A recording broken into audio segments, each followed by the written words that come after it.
سالها پیش او خود به خبرنگار لوموند در پاسخ به این سوالی که مهمترین رؤیا و آرمان شخصی شما چیست گفته بود: اکنون که شما می‌خواهید عزیزترین آرمان و رؤیایم را بدانید، باید بگویم والاترین آرزویم این است که روزی خود را در افغانستانی مالامال از صلح و صفا بیابم، تا آن روز با دل و جان به مسلک انجینریم که هرگز فرصت پیشبرد آن برایم میسر نشد بپردازم.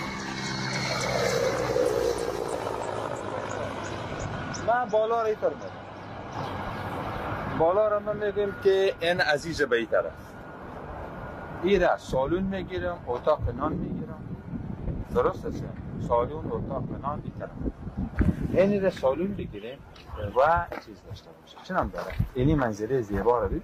باغ وارد بید. او خب گپ بعدی است. خیلی میری یک نقشه میکنه. مهندست کی است؟ او را باز با ما صبرایی کن که این را متر کنه کلیگی باز.